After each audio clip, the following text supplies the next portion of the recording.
డబ్బు కోసం మనిషి ఎంతకైనా తెగిస్తాడు. తల్లిదండ్రులనైనా, తోబుట్టువులనైనా, సన్నిహితులైనా, చివరికి కట్టుకున్న వారినైనా వంచడానికి వెనకాడరు. ప్రతినిత్యం మన చుట్టూ ఇలాంటి వార్తలు ఎన్నో చూస్తూ ఉంటాం, ఇంకా చూస్తూనే ఉన్నాం. ఏదేమైనా టార్గెట్ మాత్రం డబ్బే.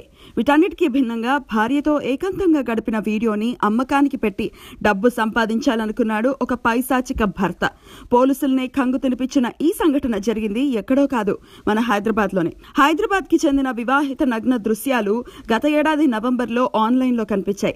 వాటిని ఆమె సన్నిహితులు చూసి బాధితురాలికి చెప్పడంతో ఆమె సైబర్ క్రైమ్ పోలీసులకి ఫిర్యాదు చేసింది.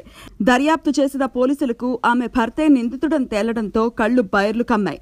జీడిమెట్ల చింతల్ ప్రాంతానికి చెందిన సాడిస్ట్ భర్త నగరంలోని ఓ సంస్థలో సాఫ్ట్వేర్ ఇంజనీర్ గా పనిచేస్తున్నాడు.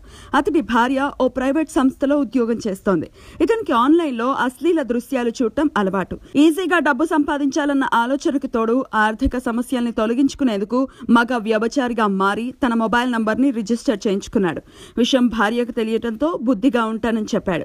ఈ క్రమంలో తన భార్య ద్వారానే డబ్బు సంపాదించాలని ప్లాన్ గీసి పడక గదిలో భార్యకు తెలియకుండా ల్యాప్టాప్ లో వెబ్ క్యామ్ ఆన్ చేసి live stream video chatting porn sites కి అనుసంధానం చేశాడు.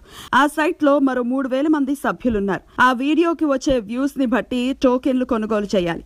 ఆ టోకెన్ల సొమ్మును వీడియో అప్లోడ్ చేసిన వ్యక్తికి నిర్వాహకులు పంపిస్తూ ఉంటారు. అయితే లైవ్ స్ట్రీమ్ వీడియో చాటింగ్ లో మెంబర్ అయిన ఒక వ్యక్తి బాధితురాలి వీడియోని డౌన్లోడ్ చేసి దానిని వేరే పాన్ సైట్ లో అప్లోడ్ చేశాడు. సదరు వీడియో చూసిన ఆమె స్నేహితుల సమాచారం మేరకు పోలీసులకు ఫిర్యాదు చేయడంతో మొత్తం డొంక కదిలింది. సైబర్ క్రైమ్ పోలీసులు నిందితుడిని అదుపులోకి తీసుకుని విచారిస్తున్నారు. సో డబ్బు కోసం ఇలాంటి వాటికి తెగించే ఎంతో మంది మన చుట్టే ఉంటారు. Be careful.